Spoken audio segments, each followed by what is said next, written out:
go to the community and I share the services we provide, the home delivery and the talking book. It's a good way for me to be there in person and answer questions directly because people have a lot of questions about these. As Jennifer said, I do bring the applications with me and I will wait as people fill them out for them to turn in. Excellent. So I'm imagining myself, I'm a person in the community and you come to my community center and you tell me about this cool service I've never used before. What are some of like the most commonly asked questions that you answer to help people understand what the service is? So the most common questions people have, how much it costs. And it's free, which is a great resource. I get a lot of questions about books, so the good thing is I will have the iPad with me, and I actually ask people in my presentation to just shout out some books, and as they do, I actually download them.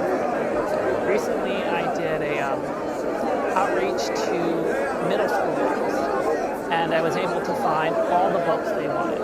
So it was a really successful outcome. I hope some of those students will apply for our services. Excellent. All right, guys. Well, thank you very much for coming today and showing off these cool resources and suggesting your summer reads. That's all the time we have for today. Thank you for joining us on this edition of My Perfect Read. If you're interested in learning more about our books, programs, and resources for everyone, make sure you visit your nearest Fairfax County Public Library or check out My Perfect Read online at research.fairfaxcounty.gov/myperfectread or come on down to the Government Center and visit the Access Services staff. See you next time.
meeting of the Fairfax County Board of Zoning Appeals, so please come to order. Are there any matters to be presented by members this morning? If not, I'll review our procedures for those of you who have not been here before. Once a case is called, please step up front to the microphone, and I will ask anyone who wishes to speak to that particular case, stand, raise their right hand, face the clerk to take an oath. Once that's done, the applicant will be asked to state their name and address for the record, and whether or not they reaffirm the affidavit as previously submitted. The applicant will then be asked to have a seat in the front row or listen remotely while we get the location and report from staff.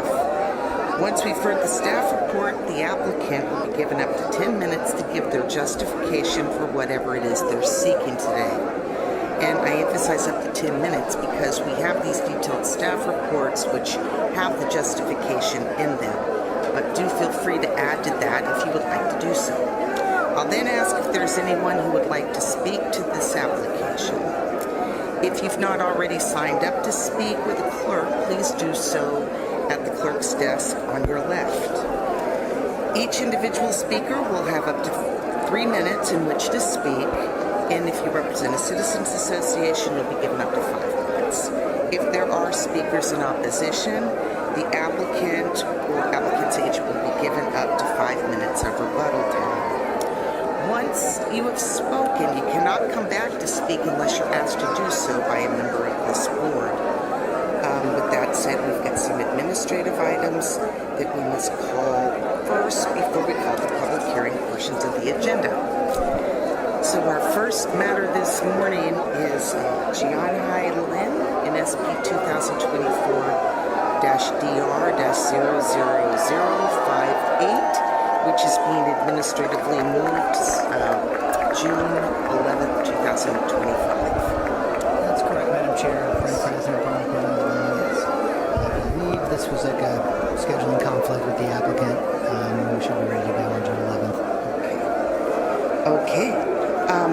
Next we have Philip Lay and Noel Nguyen in ZAPL-2024-MA-00020. And I see that matter is withdrawn.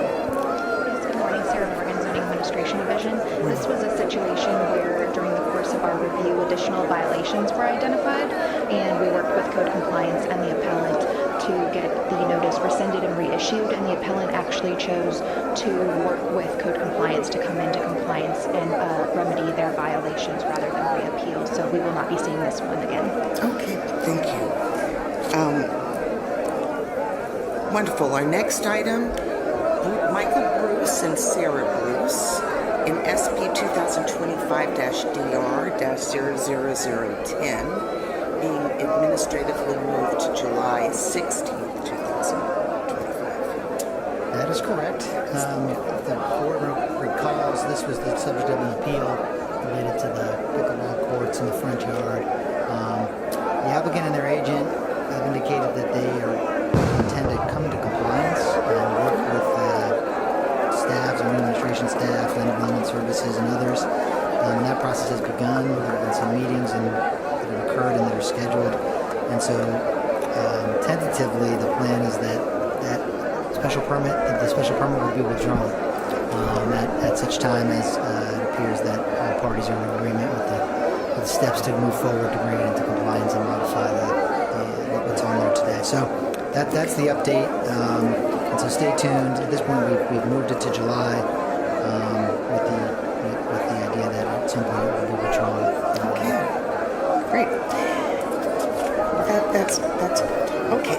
The next item, Tyson's 2 Land Company LLC, TYC Development Company LLC, TYD Development Company LLP, TYH Development Company LLC, and TYF Development Company LLC, and SBA-2016 PR-036-03. So this is being administratively moved to July 16th also. That is correct. This, the board recalls, is related to the Cirque du Soleil Performance, that's on a vacant parcel in Tyson's near the metro station there in Tyson's too. The only outstanding issue on this is the traffic study that VDOT has been reviewing. They provided more comments on what they submitted, and so they're working through that process. That's been the reason for all the moves up to this point. So we're hoping that it'll be ready to go in July. I believe they want to start performances in the fall. So and this is going, again, looking to extend it for an additional 5 years. So we're hopeful that it'll be ready to go at that point, and that's the plan. Okay. So this has been, it's just an amendment extending the approval subject to conditions that are still being ironed out.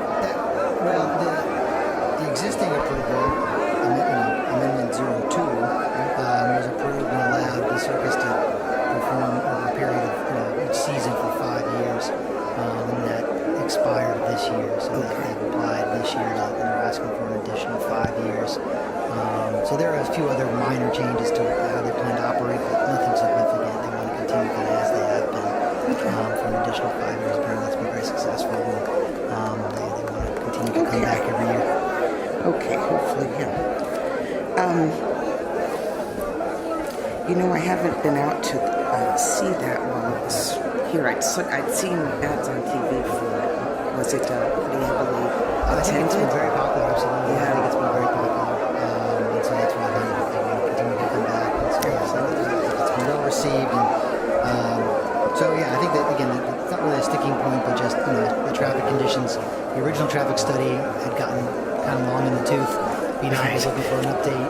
Now that COVID has ended and volumes have picked back up in Tyson. And so that's what they were Understandable. So they hired a traffic consultant, and we've gone through a couple of revisions of the study. So we'll get there. Okay, let's see. Our next item is Burke Community Church and SBA 77-S-269-05, which is just being moved to the June 11th of 2025. That's correct. And again, as you see, today's meeting was going to be a little bit longer. And you can see a number of things dropped off, and so we're left with what we have. Right. So this Burke Community Church, also working through some revisions. They're requesting to expand their parking lot. Apparently, they've been they're a popular church. They've grown, and so again, working through some revisions to their proposal.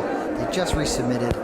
We just had an internal staff meeting on it, and so I feel pretty confident we'll be ready to go on June 11th. So that's an admin move, but we're hopefully we'll be able to bring it forward on that day.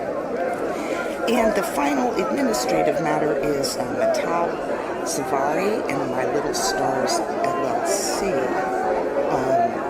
SP 2024-SU-00064. And that is being moved administratively to July 16th. That is correct. This is for home daycare, but it's on septic, and so the health department, has been reviewing these carefully and indicated that there was an old system, and asked the applicant to provide a septic study to show that it could handle the increased load, and they're working through that. It took this applicant a while to hire a consultant, which he did, and she's working through that process.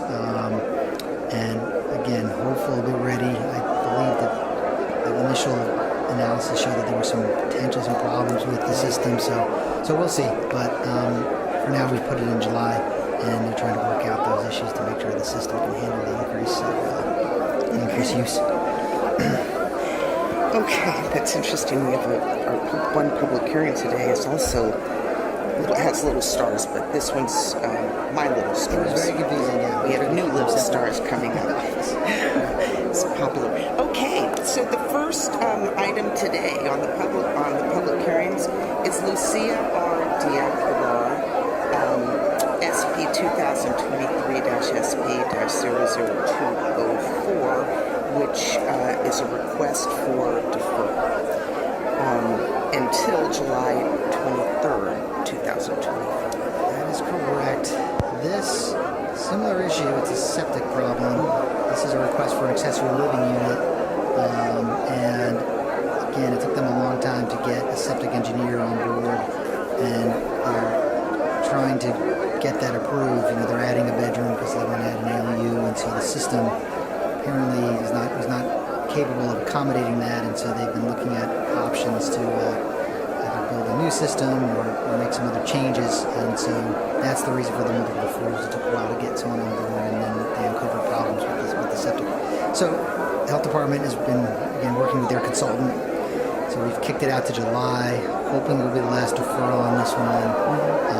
But it had been advertised previously, and that's the reason for all the votes. It had initially been advertised, and this issue came up kind of unexpectedly, sort of at the last minute, way back in the fall, and now here we are. So request to defer to the 23rd of July, and as we get closer, we'll have a better idea if they're going to be able to have the hearing on that date. Okay. Did they have a septic study? I mean, was one performed and they discovered issues? Well, the issue was the system, the existing system that was permitted and installed on this property can't accommodate any additional bedrooms. It's based on bedroom count.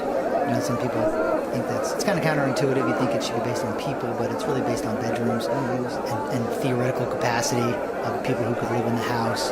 And it turned out that they were at capacity, and so they added additional bedroom, put them over, and so they had decisions to make about either adding a new system, expanding the current system, and so I think that's been the reason for the additional deferrals. They're taking time to look at that, and they may be designing an expansion to the system. So that's it. So hopefully it'll be ready in the summer. Otherwise, there aren't too many other issues that staff has on that one. That's the reason it has been advertised, so it does need a vote. Okay, thank you. Okay, so can I hear a motion to defer on that? I move deferral of SP 2023-SP-00204 to July 23rd, 2024. Second. Okay. Motion made and seconded. Any discussion on that? Okay, all in favor indicate by saying aye. Aye. Any opposed? Okay, great. That motion carries. The case is deferred to July 23rd, 2025. Okay, next we have Maria C. Monson and New Little Stars, Inc. in SP 2024-SP-00134. Good morning. And if everybody who would like to speak to this case would stand, raise your right hand, face the clerk, and take an oath. Do you swear or affirm that your testimony will be the truth under penalty of the law? Okay, and if the applicant would state your name and address for the record, please. My name is Maria Simonson. My address is 9106 Andromeda Drive, Virginia 22015. And do you reaffirm the affidavit that you had provided with your application? Yes. Okay, wonderful. If you just have a seat, we're going to hear from staff first, and we'll come back to you. Thank you, Madam Chair, and good morning, everyone. For the record, this is Adriana Santiago from the Department of Planning and Development, and I'm here to present a special permit application requesting approval for a home daycare facility, an error in building location for an accessory structure, and initially an increase in fence height in the front yard. The subject property is a 28,952 square foot, irregularly shaped interior lot located on the north side of Andromeda Drive, east of Shiplip Boulevard and north of Old Key Mill Road, in the Rolling Valley West subdivision in Burke. The R3 cluster zone property contains a two-story brick and vinyl single-family dwelling with a basement, originally built in 1971 and expanded in 2006 to 4,280 square feet. The front yard features a concrete walkway, covered stoop, and a large driveway accessed from Andromeda Drive. The remaining area serves as outdoor recreational space with small play equipment for the existing home daycare. It is enclosed by a 4.3-foot vinyl fence with a sliding gate. Although initially included as a request for an increase in fence height, it was later determined that the fence complies with subsection 4102.7A7B2, which permits decorative posts and caps to extend up to 9 inches above the fence if properly spaced. The 5x5 inch posts and caps extend approximately 3.2 inches above the panels and are spaced between approximately 5.5 and 7.42 feet apart. Therefore, the front yard fence complies and does not require special permit approval. The large rear yard contains a non-compliant 9.6-foot shed, which is part of this application, and concrete steps leading to a steep wooded slope. A 4-foot wire fence is located approximately 32 feet north of the pool deck.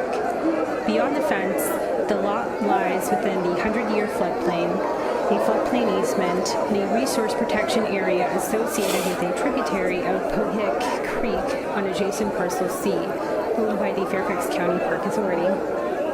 The published staff report initially stated that both decks were unpermitted.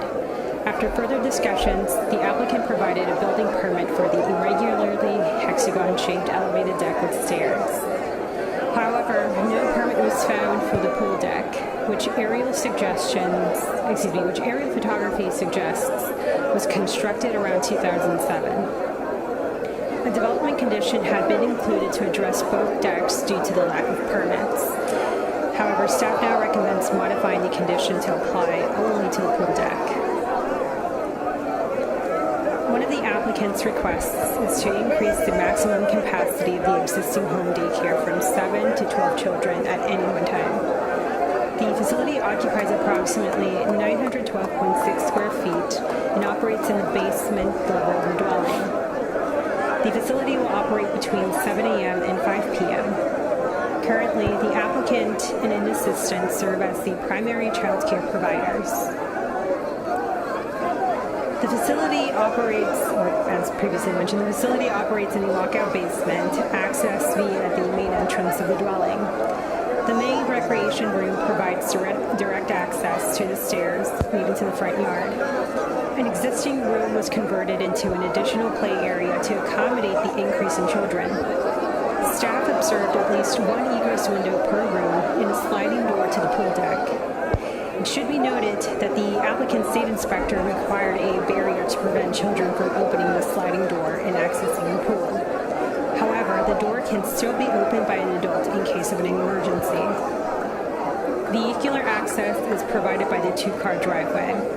According to the applicant, pickup and drop-off are already staggered and occur in the driveway. The development condition requires this practice to continue and the gate to remain open during those times. Lastly, the applicant seeks approval to retain a 9.6-foot tall, 80-square-foot wooden shed located 1.5 feet from the northwest side lot line, for subsection 4102.7A6B6. Detached accessory structures between greater than 8.5 feet to 12 feet in height must be set back at least 5 feet from the side and rear lot lines. The shed is constructed with panel siding, eaves, and a flat roof. According to the applicant's statement of justification, the shed was installed without knowledge of the applicable ordinance requirements. Despite the constraints of the rear yard, staff finds that there is sufficient indoor and outdoor space to accommodate 5 additional children. Therefore, staff recommends approval of the home daycare facility, subject to the development conditions provided in Appendix 1 of the staff report dated May 7th, 2025, with the following modification to condition number 13. Within 100 days of the approval of the special permit, the applicant must apply for a building permit and pass inspection for the rear elevated pool deck. The children in the home daycare are prohibited from utilizing the deck until this condition is satisfied. Staff does not make recommendations on errors in building location. If the board chooses to approve this portion of the application, staff offers a development condition provided in Appendix 1 of the staff report dated May 7th, 2025. Thank you. Thank you, Mr. Taylor. Do we have any questions of staff? Mr. Taylor. Just a couple questions. There are a few changes you made in the presentation from the staff report. So to make sure I understand, the request for an increase in fence height in the front yard is no longer needed, correct? Correct. And then just making that one adjustment to development condition 13. Yes. Okay. And then the shed was constructed by the applicant? That is my understanding. Okay, thank you. I have one question. question on the shed. I saw that it is built on that incline. The backyard dips down quite a bit. On the side of the shed that's at the highest point of ground, do we know what the height is on that side? The 9.6 would be from the tallest, from the lowest point. So that's why on a slope, you are at a disadvantage as far as the way Oregon treats it, because we're going to measure from the downhill side. And so that on the uphill side, survey didn't give us that number, but I would suspect it's a good deal shorter on the uphill side. It may be under 8.5 on that side, but unfortunately in this case, it's the tallest measurement that we can get. Thank you, Mr. Krasman. Okay, if there are no other questions, Ms. Monson, if you'd like to step forward and give your presentation.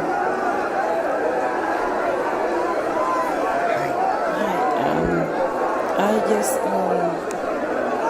asked for continued with the permit, the license in my home daycare. I've been for 14 years, and I just need the opportunity to continue doing what I feel is my vocation to do with the children.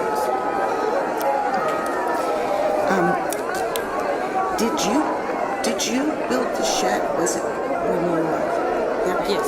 And it's just stored for daycare and stuff, like we rotating toys and furniture.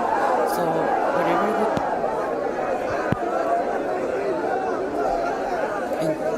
we make rotation of children. Okay. And the decoration stuff, like Christmas stuff. Okay. Any questions of the applicants? Okay, thank you, Ms. Benson. Do we have anyone who wishes to speak to this application? And seeing none, there's no need for rebuttal. So close public hearing and recognize Ms. McDade.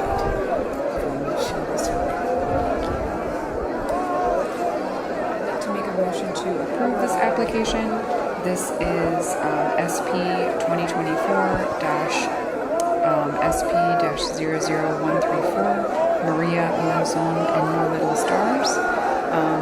This daycare application is actually for an accessory structure, 1.5 feet from the southwest lot line. It is a small distance, but everything seems reasonable in this application, so I don't have any objections.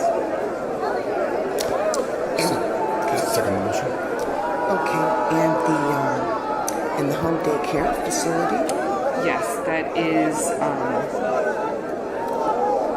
Were you approving the whole motion? Yes. Yes. Okay. The increase in fence height and the accessory shed. Okay, so the fence height is in this. So it's just the daycare, capacity, and the shed. Okay, good. So motion made. Seconded, Mr. Tanner. I'd also like to make a friendly amendment just based on the recommendations from staff for development condition 13 to only apply to the one deck, not two. Thanks for that clarification earlier. So that's the only small change I make to the development condition. Okay. I accept friendly amendment. Okay, so we have a motion that's been made and seconded to approve both the home daycare and the reduction in setback requirements based on an error in building location, allowing that accessory shed to remain 1.5 feet from the southwest side of the line. And I'll note that it looks at the rear of the property. It's that there are no other homes directly right next to it, so I don't think that it will adversely affect any of the neighbors or whatnot. Any further discussions on that? Okay, so we'll go ahead and vote, and all in favor of the motion, if you would indicate your approval of the motion by stating aye. Aye. Do we have any opposed? So that motion Motion carries 6-0. And the application is approved, subject to the development conditions set forth in the staff report dated May 7th, as amended, as previously discussed. So, congratulations, good luck. Yes. Okay. That brings us to the end of our public hearings this morning. So, on our after agenda items today, we have the 2004 annual report to discuss. And so I believe that all the corrections that had been submitted just for, typos and just things that were sort of misstated, just want to make sure that if we're submitting one that's correct, I think those have all been incorporated. Mr. Amanoff had raised a couple questions that to verify the totals and breakdowns on pages 9 and 47. Has staff had an opportunity to double check and confirm those? I can do it. I can do it now during our discussion. If not, yes. So every time that we received an update or a correction from you all, we went ahead and corrected the math and we corrected the pie charts that are connected to each district. Okay. We did. Dan's comments stated he wasn't going to verify the outcome of cases, but I did that. I don't know if anybody else did. I also spoke with Ms. Balla, and she thought we could raise something about that we're working with the zoning administrator. We're putting a request that the zoning administrator give us some sort of briefing on the changes in ZMOD when they remove the good faith on the errors in building location standards, so we were a little bit more clear on that. The one thing in the report that I would be interested in the applications for modification to setbacks and whatnot, the number of those that were errors in building locations versus the others. Like people who are coming in and they're building they want to enclose a garage and the carport extends out past and they need to get that approved to roof it, or when they put the garage on or an addition that it's going to... I'd like to know the difference between that and things that we're approving kind of to stay based on building location errors. I will say, just as an update, that can be something that's rolled into the annual report, but that request, staff is working on that. We pulled some of those numbers before we come back to you, both myself and a few other of my staff working with Bill Manlin and Casey Gresham and Casey Judge, rather, and a few other staff and ZAD have been working on that. And so we have that data. So we'll be presenting that to you as part of that request. We did not break out the different special permit types in here as far as errors in building location versus other types. I suppose we could get that granular, but we just didn't do that. It just lists the various types, but we do have that data as part of that request. So again, I don't know. The annual report, I guess it can be whatever you want it to be. We were modeling it, generally off of the Planning Commission's annual report. They've been doing it, for a number of years, and so we did model it off of that. With that said, obviously, it's your report. If you wanted to feature other things, we can do that. But that's the reason why it's where we got the format from, or why we made certain decisions. That's why. I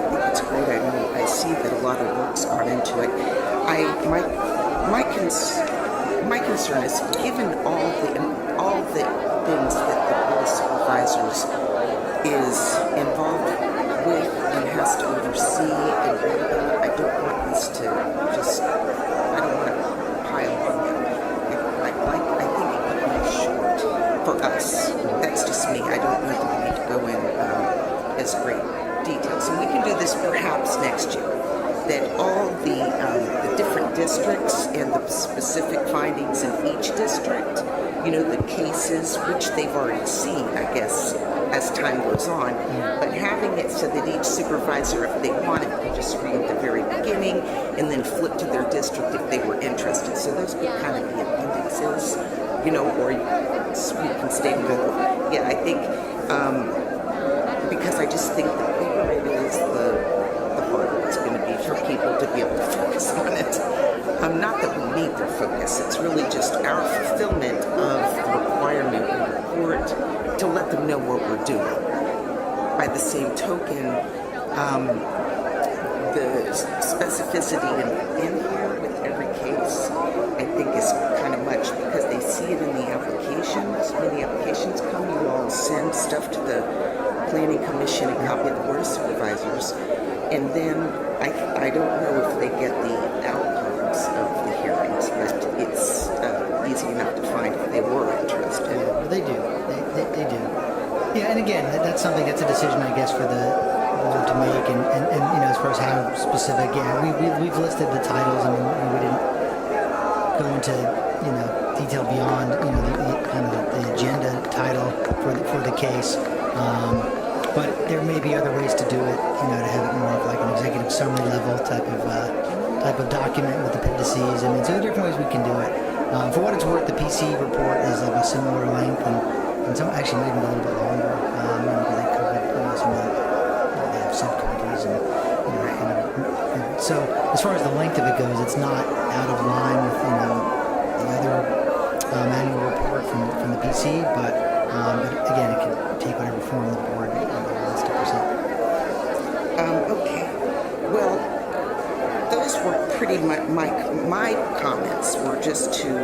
I think there's a little bit of redundancy, and it's just too long. But the information is good, so I think we could just rearrange it so that, you know. And that was pretty much. I think there's a lot of information about the board, which I don't know. Does the Planning Commission have that much information and pictures of the members? They do.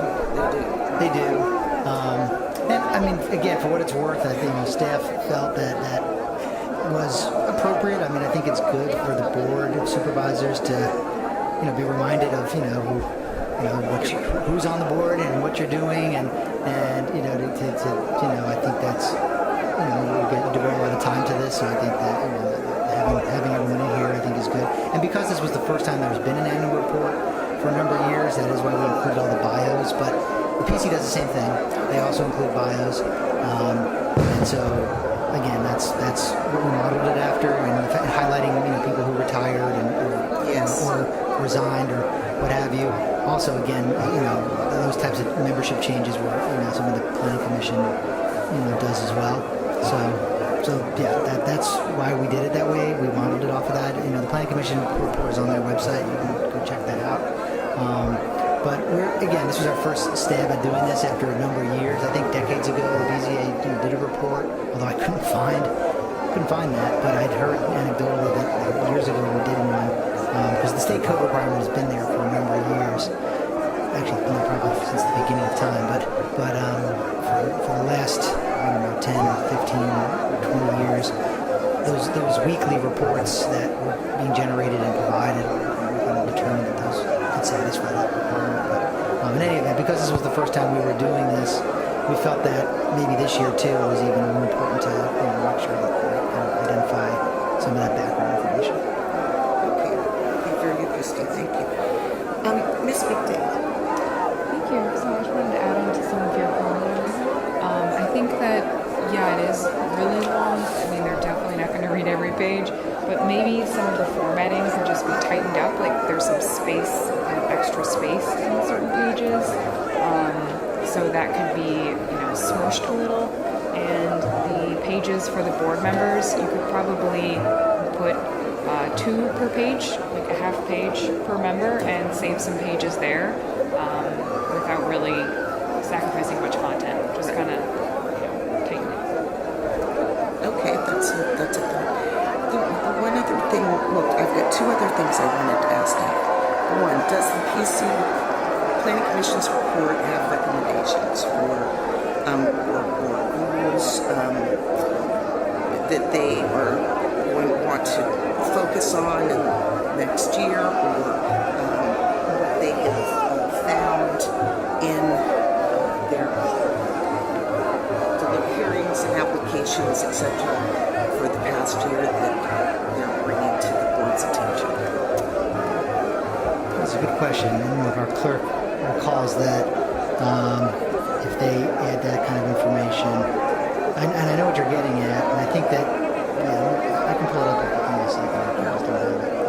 In the meanwhile, Mr. Tim. Yes, yeah. So I remember this report from the PC days, and we didn't actually put that in there per se, but I mean, when we talked about it last week, I thought that's a very useful place for that kind of feedback to go.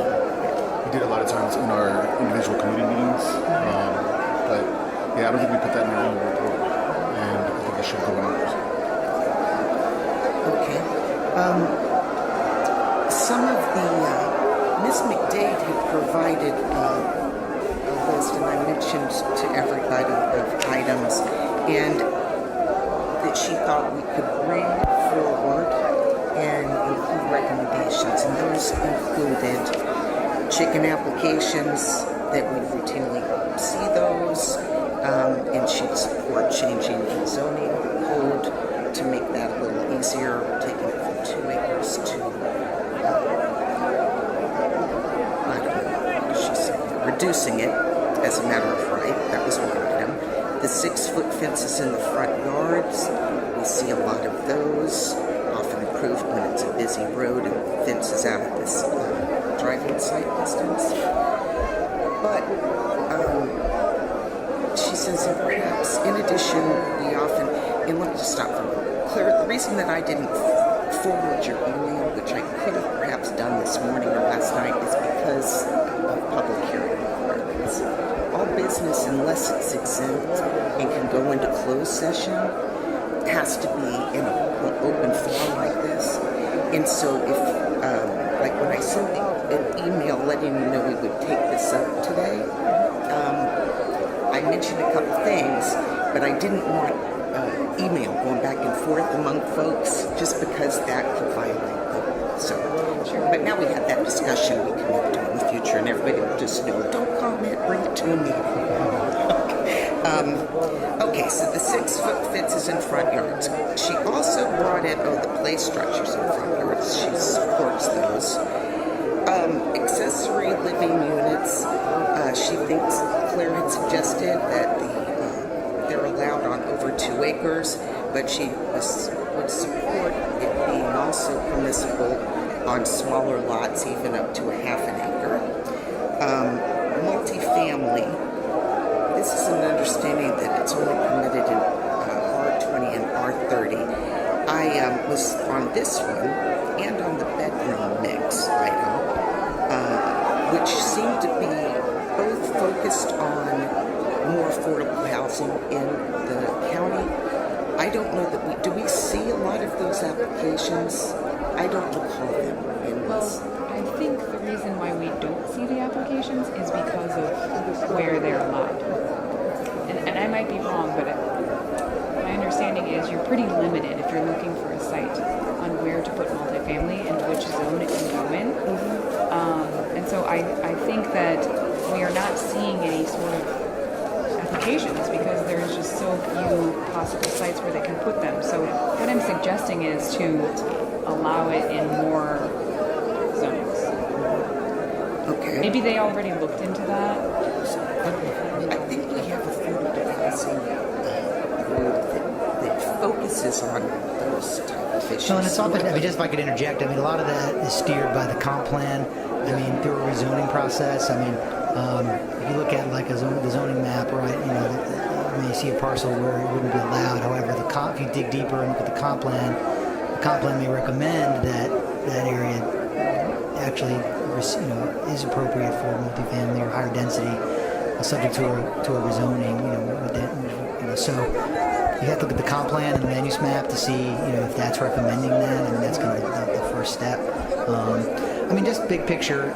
I certainly think that it would not be inappropriate to include the plan. I just double checked. The Planning Commission doesn't include things like that, but the Planning Commission is a different body, and their focus is a little bit different than this board. I think it's certainly appropriate, whether it's through the annual report or through another means. But I guess the annual report is as good as now that we're kind of restarting that to include observations, recommendations based on what you're seeing. I mean, in some ways, that's the reason for an annual report, in state code. If I was asked, why does the state code require it, I would say that's why, because it's a way to inform the Board of Supervisors, who does have the power to change the ordinance, about what you're seeing. And if you're seeing a large number of variances in a certain neighborhood, for example, or you're seeing a large number of certain types of cases, and that can be a symptom of a problem that they can then know about and fix. And so I certainly think it's appropriate. I mean, I think if you wanted to do that, we'd want to add, obviously you need to try to come to some consensus on what you want to include, and we could add that as a section. It could be maybe even appended on to the opening, kind of letter, which is sort of like an executive summary, right now.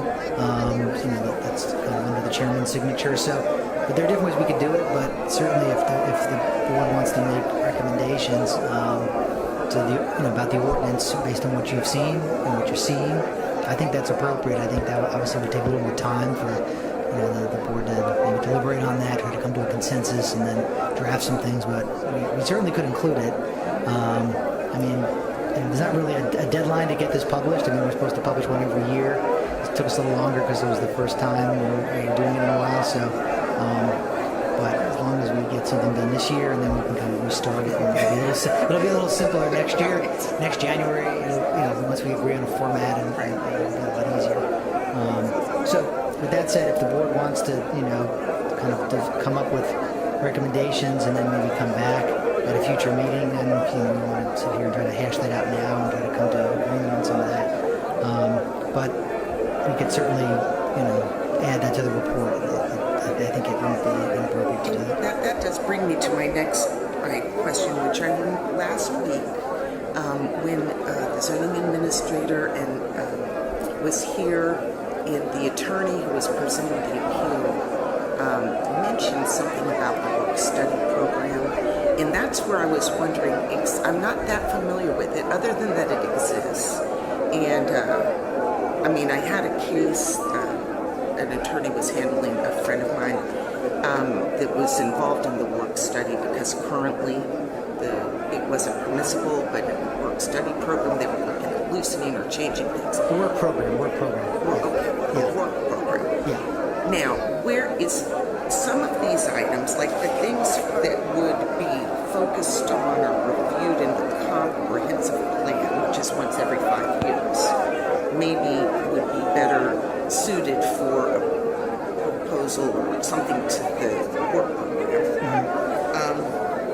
The zoning issues such as changing code for fencing, chickens, stuff like that. Would that also be work program, or because I remember again, Leslie one time Leslie, a copy of Bill Malin came and we included a copy of the most recent version of the work program. They came to explain it and talk about it. Yeah, there's different tiers, like priority levels in the work program. It does guide. That's kind of the document that the zoning administration staff develops to guide their activities. When things come on and off that program based on supervisors or other issues that emergent issues. And there are things that longer term study versus more emergent, kind of sometimes simple, small editorial fixes. But I think that if the report made the recommendations, and then the next step would be for the PC, for the BOS, and for the zoning administration staff to look at what the BZA is recommending, and then decide whether or not to put it on the program. But I guess the first step would be if this board feels that they want to advocate for that based on what they're seeing. I think you wouldn't have to necessarily say we recommend how it gets implemented, but recommending that you feel that this part of the ordinance could be changed, and this would be an improvement, or this is a problem, and this is what we recommend based on what we're seeing. I think that's I think how I would envision it when I'm looking on this report, and then the other bodies would take it and use that to guide what they're going to do. But the priority work program, I mean, we've given you that. I forgot when that was, a few months ago. We attached it as an after agenda item, and I know they were here to discuss it. And I know they want to keep on doing that on a regular basis to have that dialogue. It doesn't just have to be once a year thing to discuss that. But yeah, that's what that is. It's proposed amendments or items that they're considering changes to the ordinance. Okay, so I think my question probably is the best way for the BZA to raise suggestions. So, I mean, because the report to the Board of Supervisors of what we've been up to, I mean, we could do that. But if the zoning administrator does that report, which I saw and found very interesting, what they had is after ZMOD, because a number of things could be approved by the administrator if they met certain, so like what do you say, temporary, that had been an issue going on, and Tom will recall I kind of came in at the tail end of that, but we'd see a lot of applications. Then they came up with this registration process, keeping a ledger, all what have you. We haven't seen any. And so she had, we've seen this many, they've been approved, this many or not. The accessory living units, they have minimum requirements. If they fit within that, they don't have to come to us. So since we've approved this, we've had this many applications, and the BZA's only had to see this many. So I thought that was very useful statistics for whether or not things were working. The only thing I can really think of about that for us is the chicken applications, and whether or not we've approved a lot of them, and we've approved some in small yards, but there have not been complaints with the proposed development conditions that staff has been, and I'd like that. I mean, that would be something this is working. It could do with a little more clarification or even a little more flexibility so that we didn't even have to, people didn't have to spend the money and the time to come before us. That might be an efficiency proposal for them. I don't know. I noticed the zoning administrator last week said something about they had been working, and this was on the definitions case of sporting, had this big discussion, health and sport, or no, exercise and fitness, or whatever. Specialized instruction. Yes. And, but she said that they had been attempting to make things more by right, easy. And if that's the vision or the goal of the zoning, we would want to sort of support that to the degree we could. Our function's very different. So anyway, Rebecca's comments were, let me just go back, because on the thing about, she was not really interested, she wanted any recommendations that would have to be unanimous. She didn't have a particular issue with any of the ordinance language as it is, but for the errors and multiplications. That's one thing she thinks that we all kind of already agree on. But if we're going to ponder this and go back and see if we want to add a recommendation, she'll be here next week. And she can speak to it directly. Anyway, my question on the work program, though, if we put just a memo to the zoning administrator saying this is what we've seen, and then the zoning administrator included it in her proposal for the work program to the zoning, to the BOS, maybe that's the most efficient than our just coming along and saying stuff. Because as Mr. Hart used to always say, we're just calling balls and strikes on the facts that come before us, whether something fits. So the statistics that would be effective in in that would be, this is how many applications, and this many have been approved. And I think the information that Brent's working on about the errors and building locations would be useful, but not necessary this year. Maybe after. So you're saying we wouldn't add these into the annual report as recommendations, but we would make a separate memo to the zoning administrator.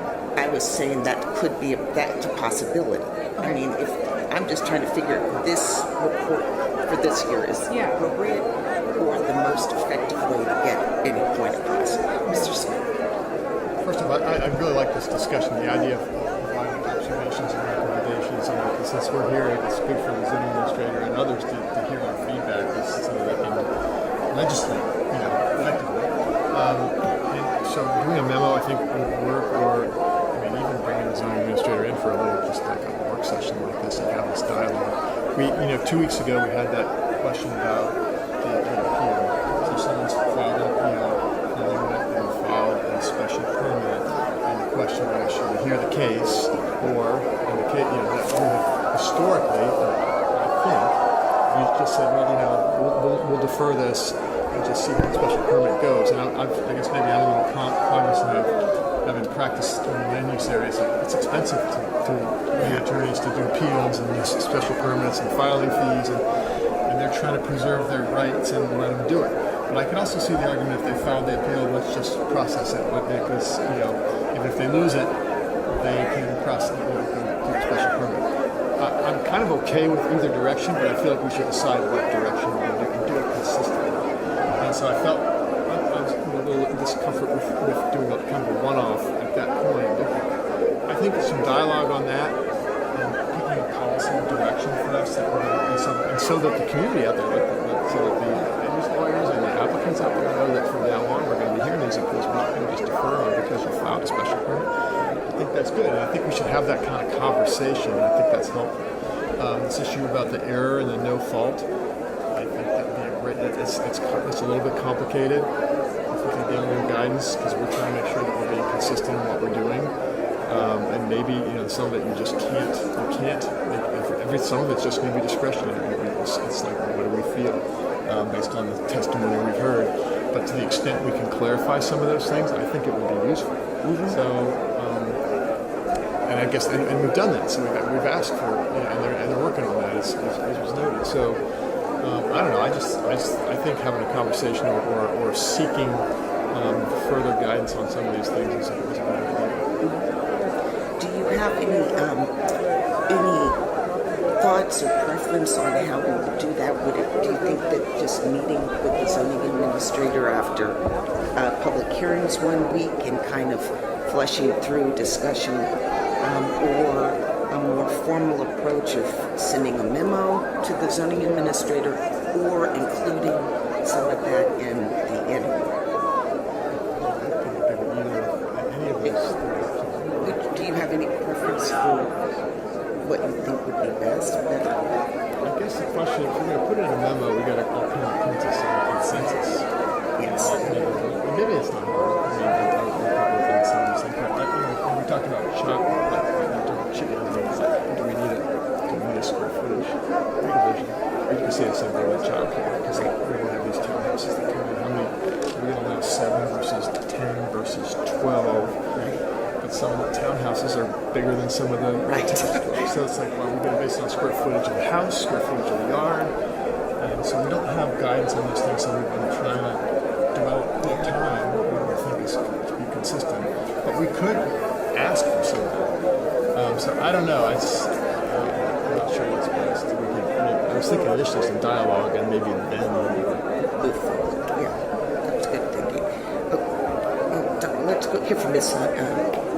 Just we haven't heard it yet. Yeah, thank you. I agree with Mr. Smith, but I think on the preference on the form or how we communicate this, I think a written document first to start the conversation so that staff can spend some time studying the issues and then be prepared to have that dialogue might be better. And then maybe we can update that memo based on that discussion, whether we have follow-up questions or not. So I think communication probably has to start formally with a memo outlining these issues or questions. And I don't think it's going to be too difficult to reach consensus because as I've heard the topics, I agree with most of them. I might not have a position, but I do have questions regarding those topics. So I think that might be a good idea. Yeah, I was going to say that, why not do both? I mean, because it seemed like the memo will be more real time. So a lot of these things we're finding in April, we don't need to wait until December to put into an annual report. We could put the summary of all these issues and memos into the annual report, so it's still documented from us. But I think that the memo itself gives us more discussion time and more real-time responses to a lot of these things we're seeing. So, very good. I agree. Memo first so they can research it, and maybe in order to have a discussion, instead of going after a day where we have a meeting,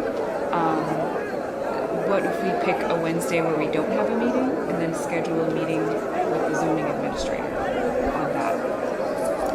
Well, public hearing thing, it's the public hearing requirement. And the days we don't have hearings typically are because the Board of Supervisors has budget, it's a federal holiday that week, and so but another short day like today, if we ever see one again, maybe. Yeah, short day, or because if it's going to be after and then we have many cases, then we need to have a lunch. Oh, absolutely. Yeah, no, we would. Yeah, on a heavy day, I don't think it would be. Okay.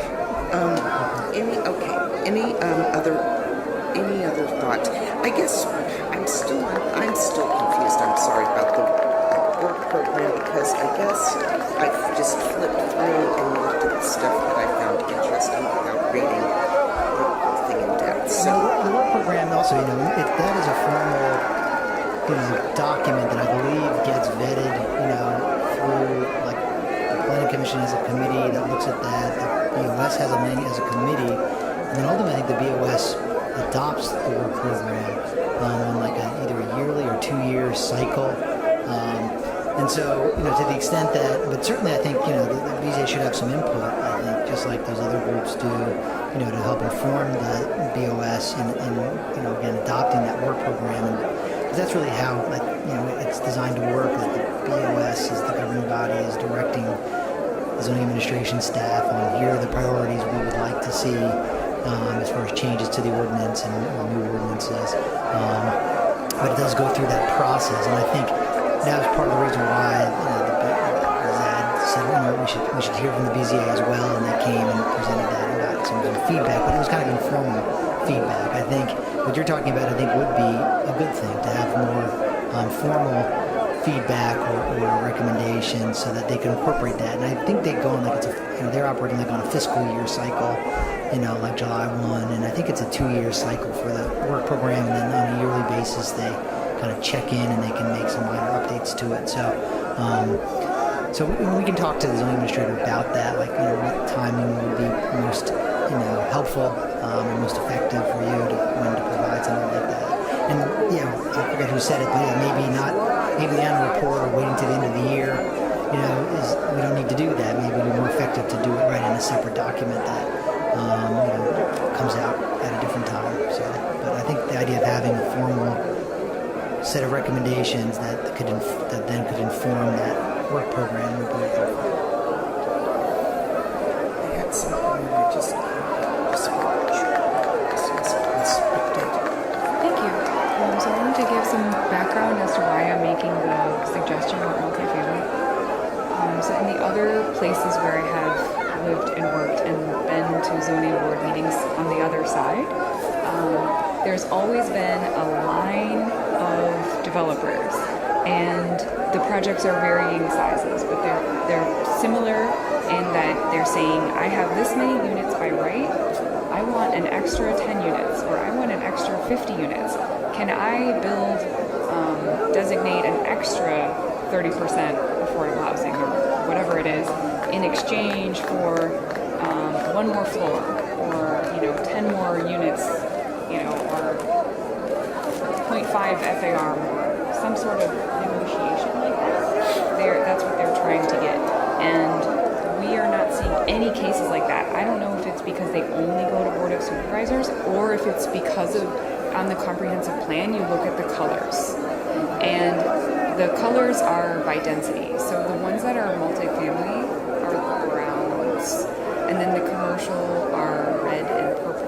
What I'm suggesting is that developers should be able to go into the purple and reds, the commercial districts, and they should be able to propose multifamily for those instead of only proposing for the brown.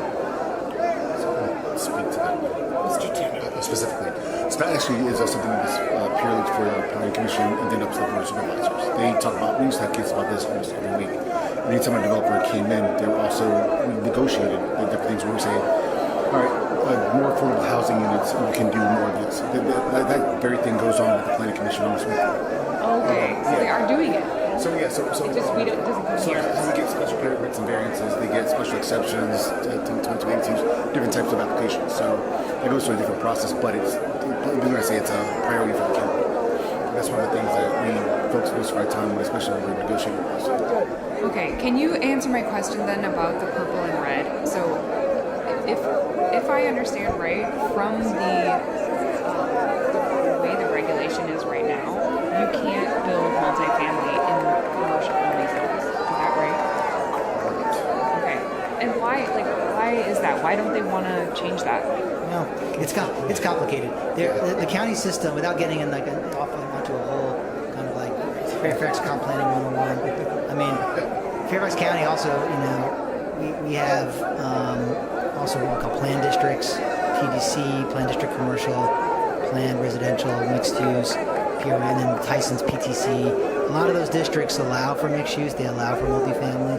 But remember, Fairfax County, and this is true for most of Virginia, but especially here, we're very much proffer-based, rezoning-based system. It's not like a by right system where the ordinance sort of sets it up to be by right.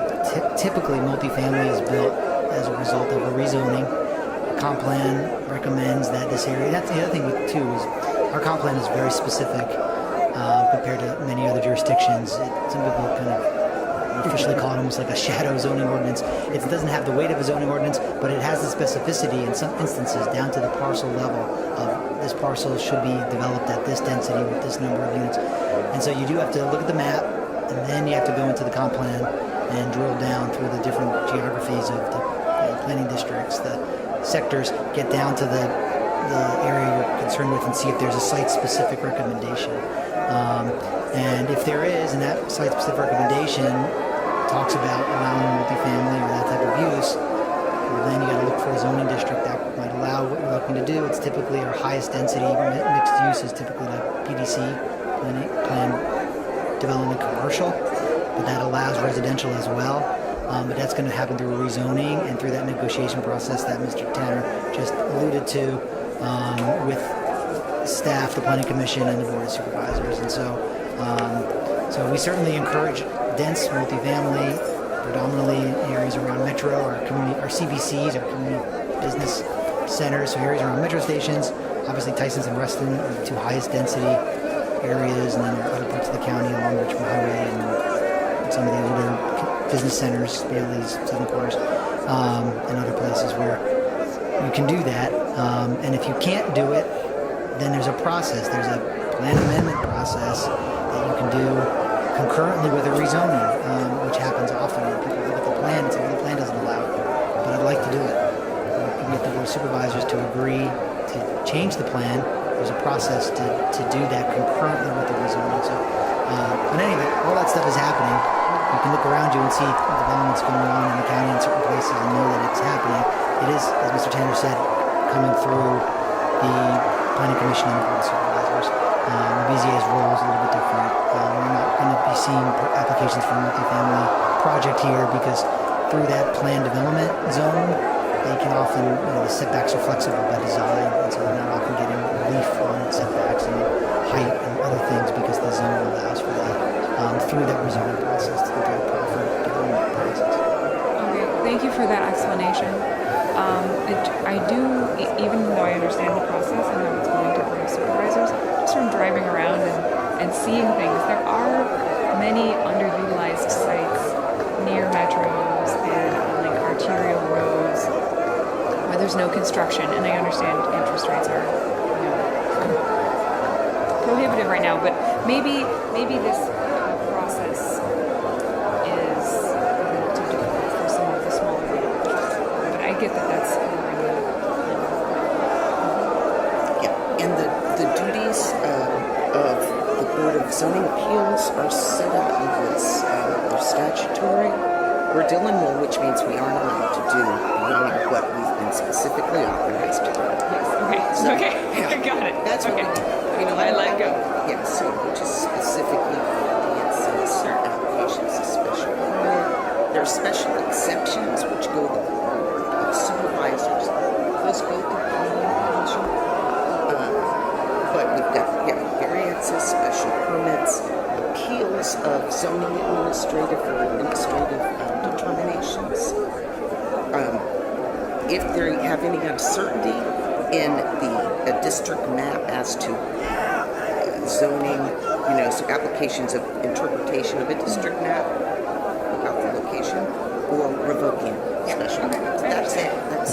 That's all we do, which keeps us pretty busy. Right, and actually to that point, another item of discussion that if the board wanted to make recommendations, right, as far as what you do see, that's another, I think, item, and just for new members of the board, what the types of uses and cases that fall under a special permit is not static. It fluctuates based on the ordinance over time, based on, for different reasons. The Board of Supervisors has amended the ordinance a number of times to make certain uses special permits, or to take them away, so to speak, from this board, make them special exceptions. Sometimes they give them back. Churches are, actually there's an example of like childcare, where it used to be if you had more than 99 children in a childcare at a church, it kicked it to the Planning Commission and the Board of Supervisors. They decided after trying that for a while they didn't want that, and so they gave it back. But the point is, if the board, so that would be a very, I think, appropriate thing to comment on. And someone mentioned the chickens and the threshold levels for what triggers a special permit. Certainly issues like that, I think, is the kind of thing that the board would want to hear, the BOS would want to hear, and the Planning Commission. Yeah, we're getting these cases, but there really aren't any issues. We're kind of just, going through the process, but, in our opinion, maybe it doesn't, for large lots, maybe they don't need a special permit. Maybe it could be by right. Those are the types of recommendations I think that they would be interested to hear.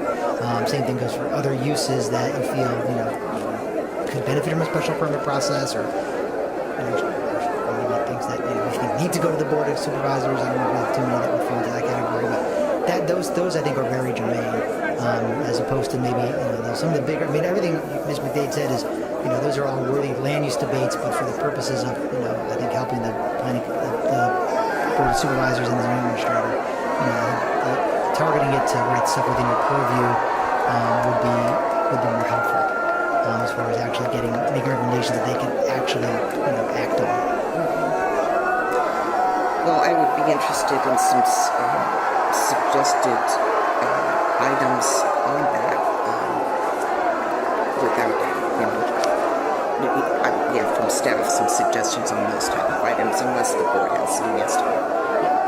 Just speaking of the conflict this before it was raising, with the accessory living units, there's a modification made there so that all permittable. So there's a recognition, I think, that we need more affordable housing, and that's sort of one way to do it. So I think that was pulling back something that was initially requiring more cost and process than people thought it required, because again, we're trying to encourage more housing. The issue that Mr. David raised, I see that a lot. We have this issue of commercially zoned, planned property, higher vacancy rates. I can tell you that area where I am, my offices, we've got over 20% vacancy rates. So you can't fill these spaces with tenants, and at the same time we need housing. So, but that's not necessarily an issue that comes here. That's the Board of Supervisors, unless there was something that was put in place that did allow some permitting process that can really help to facilitate use of residential and what is otherwise commercially planned. Comprehensive plan is just a guide, but it is used it is permitted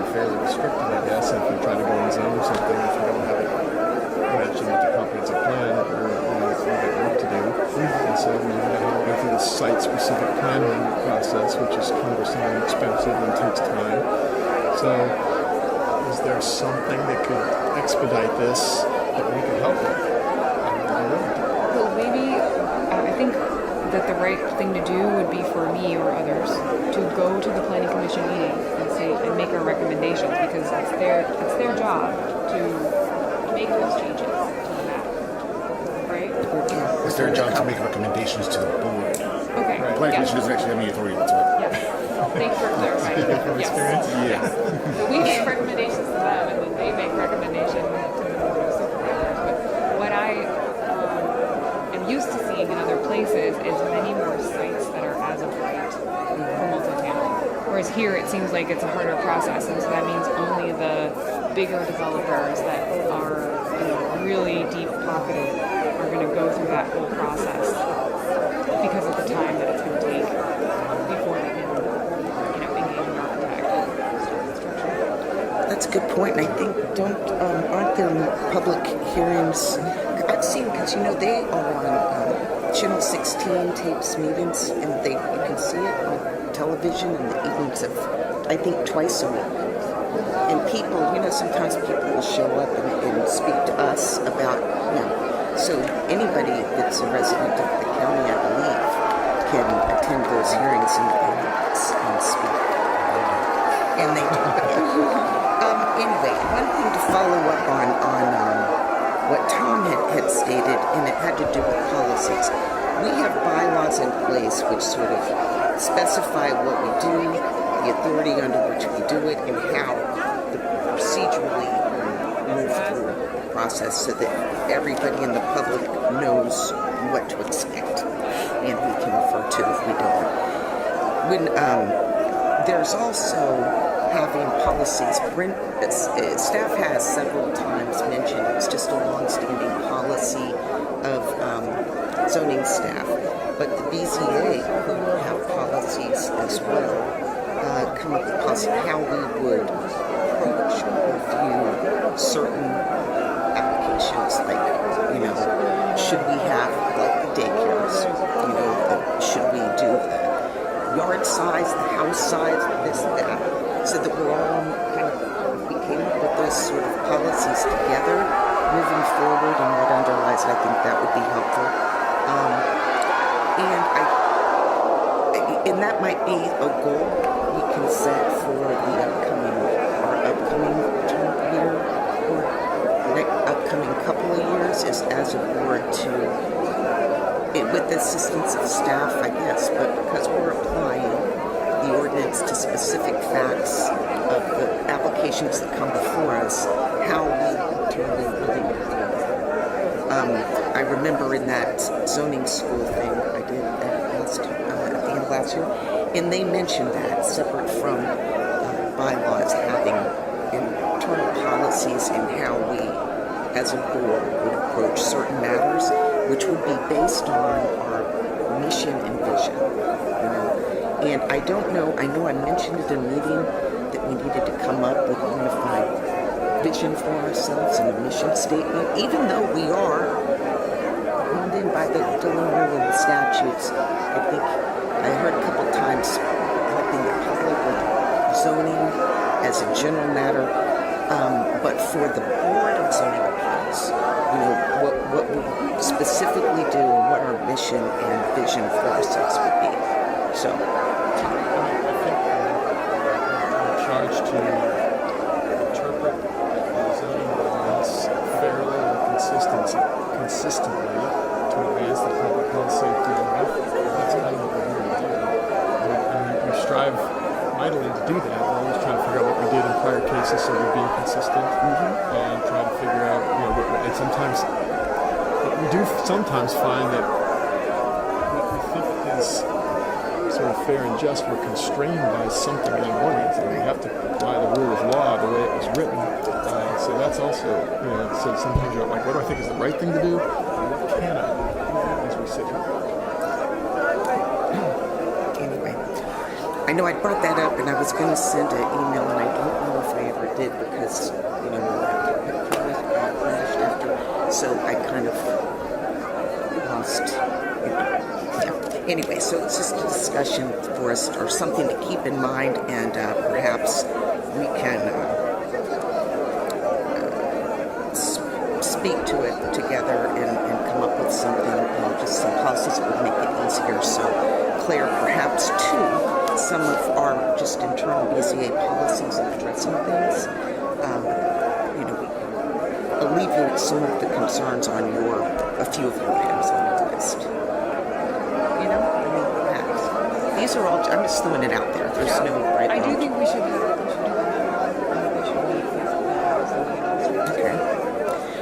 Okay, good. Well, we can, that sounds like a plan. As to the, is there any other discussion or any other points, Mr. Anybody? An additional. Sorry, that we didn't talk about. Should we actually vote on? Yes. Well, I spoke to Keisha this morning. Apparently what happened at the February 26th meeting, we approved the bylaws as a consent item because in our new bylaws we have consent items. And so we approved the minutes. There were like 3 sets of minutes and the bylaws as revised, but it wasn't in the agenda. And so I think that's how it didn't get triggered, I guess, for staff. And then because the consent items didn't show, the agenda never changed format, I just go with whatever's on the agenda. So we may, I don't know that we really need to take another vote. We voted on it, and so we just have to get it up and running. Okay. And do you have the most recent, or the version that was approved? Yes, we have. You do? Okay. Because since my laptop crashed, I needed to verify that with Dan that what I was using was most recent. Okay. Anything else? Okay. Well, so for I guess what we're taking from today on the annual report, I believe everything is yes, Miss. This one is a question. There was a couple cases on indefinite deferral. Can someone just explain to me what that is and why we would do it? Yeah, it's a procedural thing. It's like putting it on the table, so to speak. Like it's put in a drawer, forgotten about, but it's still the applicant still has the right to bring it back at some point in time. But they reached a point where there was an impasse, and based on that impasse, they're like, all right, we can't move any forward until some conditions change, but we don't want to start the application process all the way over. So the indefinite deferral is a tool. It's like, all right, it's indefinitely deferred. We're not going to think about it. It's not going to be on staff's radar. But if the applicant 2 years later says, I want to come back because I'm ready because these conditions have changed, they can bring it back from the table. Without paying a new fee as well. Without having to pay at all. Yeah. So if your case is withdrawn and then they resubmit, it has to be new fee has to be paid? Yes, they would have to pay a new fee. Now, obviously, indefinite deferral. There are times after we do look at that list, and things have been on indefinite deferral for multiple years. We'll typically reach out to the applicant, and if we don't hear back, we'll administratively withdraw it. But yeah, for short term, like within a year or two, the indefinite deferrals. Yeah, Mr. Tanner's explanations. On a withdrawal, do they get funds back or a portion of funds back? They do not. Once it's been accepted and scheduled for a hearing, typically you do not get a refund. Okay. There was one case on the agenda that I had pointed to Keisha that at the hearing I thought it had been withdrawn, the property had been sold, and it was on the annual report as indefinite deferral. And I guess you all kept its indefinite deferral to alleviate if the new owners wanted to bring a case. I believe that was right. Yeah, I believe that the new owner was going to assume the case, and right, exactly, we weren't going to make them pay a fee. Okay. Well, then maybe that should remain as it was, Keisha. I don't, Ms. Strand, I'm sorry. I don't know. Okay. Thank you for the clarification on that. Claire, next thing. Two small items, and then I'm done. It says that your term expired actually in February 15th this year, but obviously you are still on the board, so I was reappointed, so it's 30. Okay. We should correct that. Maybe That date needs needs to change. We should fix that date. Well, at the time of the annual report, that was what was the case. But she was reappointed in 2025. So we can update it to say that, but this is a reflection of what happened in 2024. And so in 2024 is when that happened. Okay. If we're delivering it now, I would make a note. It's confusing for me. Because we're going to have a new date on the cover of now, so we can update those dates. That's simple. Yeah. We'll fix the terms. Yes. So, first one says appointed date, that states the term expires there. A couple others, maybe we just start with appointed date, then term expires next. Just stick to that format consistently.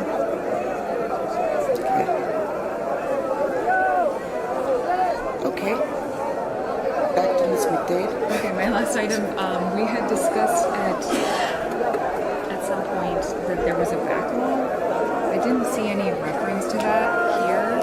Oh, that would also be a nice thing to include, just that staff has been working diligently on getting our minutes backlog, because those are meeting minutes.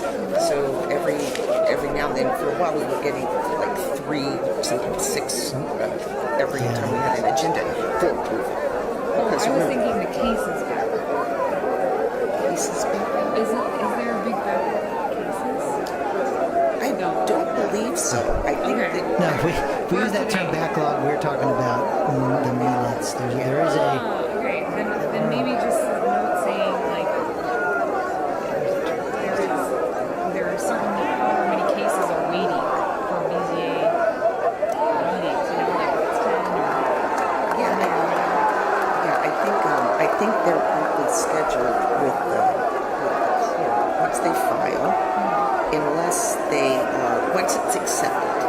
Okay, because when an applicant makes a filing for something, if they forgot the survey, or if they have provided a survey that's not applicable because they've already done an addition, it needs to be accepted. They've not included a component that's required in an application.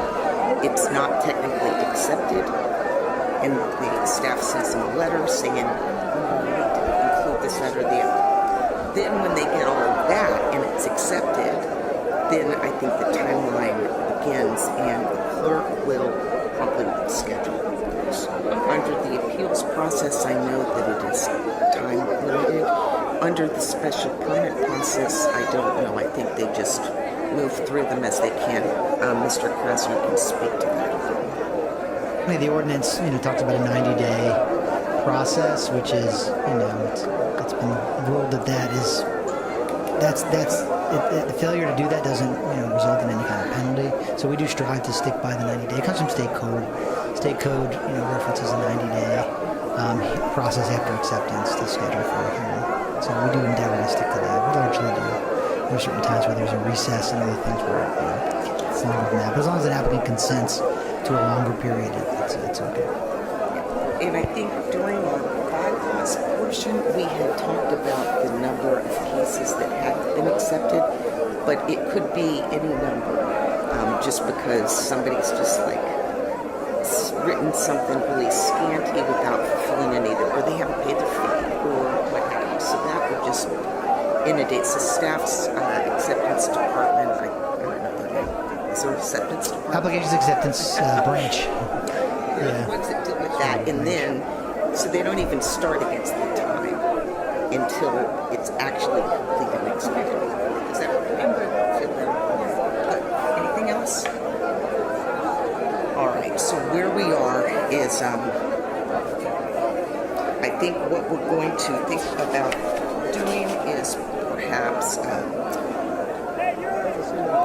putting, maybe each of us can list and email or bring to a meeting items that you would like to include on a memo to initiate a conversation with the zoning administration and staff on various issues for like our irritability questions, and input on any policies we could implement amongst ourselves and then finalize this report with, I guess we could include that we're going to do something like that. This year we intend, in 2025, we intend to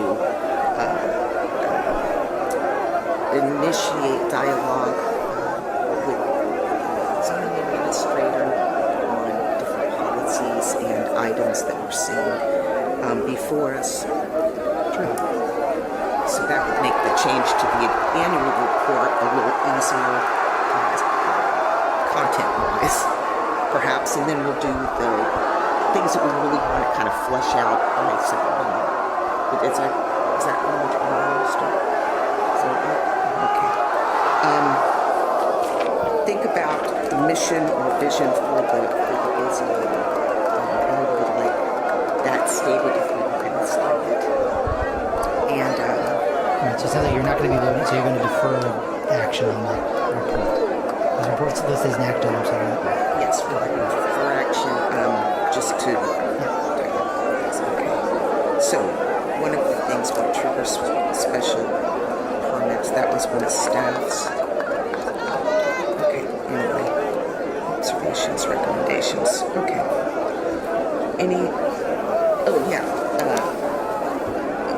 I would move to defer action, further action on the annual report. do you have a date you want to put it on?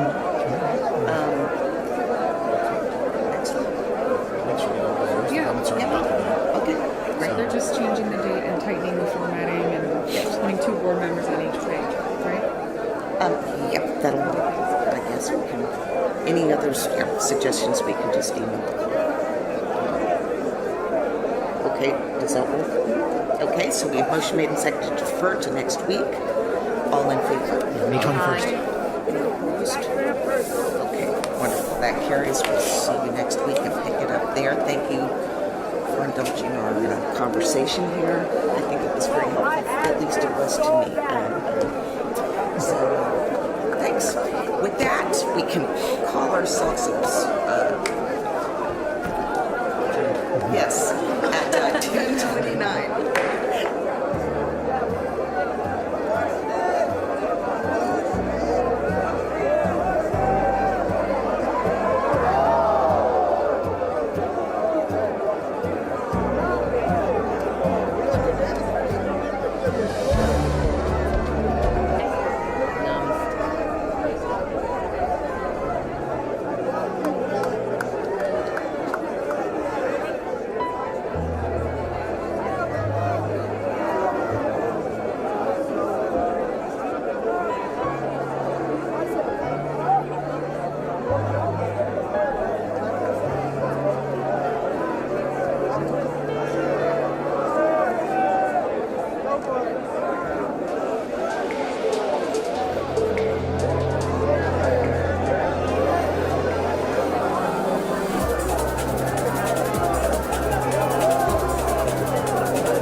talk about an issue that is, frankly, very difficult to discuss, the issue of suicide.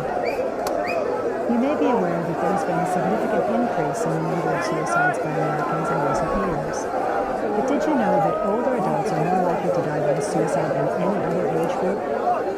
Today we'll discuss why so many older adults are turning to suicide and where to turn if you or a loved one begins to experience thoughts of suicide. We'll also talk about prevention and what mental health and prevention professionals call resiliency factors, things older adults in the community can do to help prevent suicide. Joining us is Jane Woods, Chairman of the Leadership Council of the Suicide Prevention Alliance of Northern Virginia, better known as SPAN, and Carrie Cannon, a prevention specialist with the Fairfax Falls Church Community Services Board. Welcome, Jane and Carrie. Thank you for joining us today. Jane, I understand that when we talk about older adult suicide, we're really talking about two distinct groups, the younger old and the older old. The younger old group, which is individuals between the ages of 46 and 65 years old, has one of the highest incidences of suicide. Tell us about this. Well, I think that when we look at that age group, and certainly then the cohort just older than they are, from say 65 to 85, and then the very oldest cohort, the 85 and up, we're looking at a time in life with a lot of changes going on, a lot of transitions. And for those in the pre-Medicare age group, they many times are looking at job insecurity, maybe empty nesting, perhaps a change in their health status, perhaps chronic conditions, manageable, but a concern. And with all of these changes impinging on folks, many times it's also a time that they withdraw a bit from the community, from the neighborhood, and that triggers a lot of potential for a lack of resiliency in your mental health and your just approach day to day. So I was very much at risk. Why are you so at risk? Well, I think particularly as we reach the end of a career period, we're faced with sometimes chronic disease that we've not known throughout our lifetime, which is a challenge. Our children many times have left home, so we're empty nesters. We have far more people today in the age group where they did not marry, and so they are alone potentially at home, and therefore potentially isolated as well, and not as involved in the community perhaps. But then I think as well, as we bring health care and social services to the individual in his or her home, we run the risk of not doing the other things needed to ensure that that person is not simply in the home, but in the community and involved with other people, with other activities, with other causes and other reasons for hope in their lives. Interesting. Carrie, are there some things that you could add to this? And also, what should we do if we think that you or a loved one is at risk of suicide? Sure, absolutely. I think Jane hit on a lot of the risk factors. I think thinking about suicide, sometimes it's not a specific risk factor. Sometimes it's a convergence of stressors in your life that cause one to experience a sense of hopelessness and a sense of despair. So sometimes it can be several things that are going on that are causing that distress. If you are concerned about somebody that is, thinking that you have concerns about that might be thinking of suicide, I think the easiest thing to do is just ask. Ask them clearly and directly, are you thinking of suicide? So what are some of the strategies used in suicide prevention in older adults? Sure. So there's a couple of different prevention strategies that you can use, and they're on different levels. So we have universal strategies, which affects the whole population. So that would be something like a universal depression screening if you're going for medical care. So everyone gets a depression screening. Just like you get a blood test, you would get a depression screening to see where you are in that. We also have a campaign right now to try and reduce access to lethal means or means to suicide. So that can be a universal strategy. There are some selective strategies where individuals might be at a higher risk, and we want to do a little bit more outreach to them. So maybe it's educating people around what are some of the risk factors and how you can help. One of the things we do is a mental health first aid program, which is an 8-hour certification course where individuals can learn more about issues that are facing older adults, as well as an action plan of what to do in case you're worried about somebody. And we do both the adult version and we do a specific older adult version as well. So that can be really helpful raising awareness. And then some indicated strategies where you may have somebody who has attempted suicide or it is a very high risk, and that you want to be able to make sure they're aware of resources, people that are working with them, are aware of how to identify individuals and where to get those appropriate services for people that might be at a higher risk. Excellent information. I think, and as well, based on what I learned about this through working with SPAN, one of the most interesting pieces to me was that when you ask someone, are you thinking about suicide, you are not planting the idea with that individual. Thank you. That you're not triggering a response that would be undesired. And I think for a lot of us, that's a very frightening question to ask, and it should not be. So when we talk about suicide prevention, we talk about, we hear the word resiliency factors.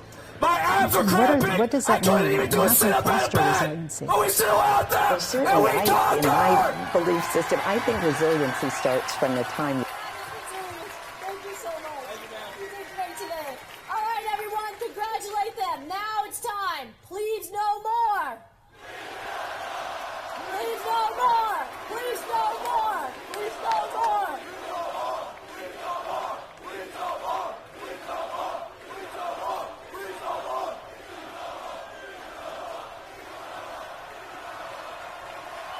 Congratulations, nicely done.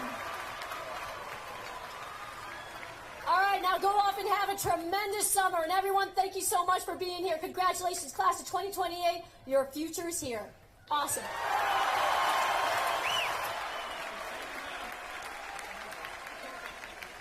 Good job, thank you.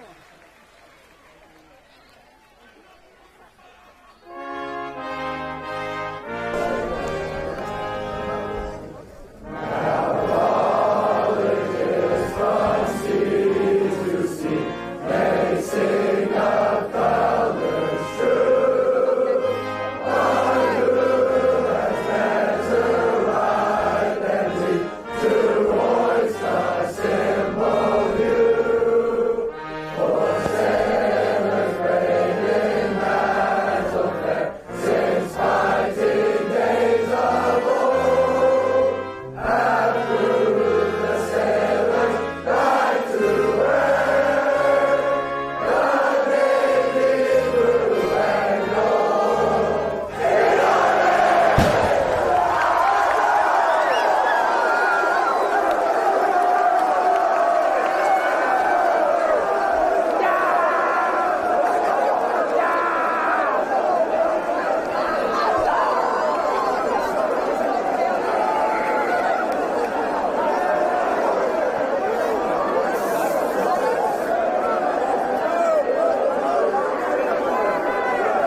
I don't. They didn't stop the clock. It's still running. So I went over there to get it. Yeah.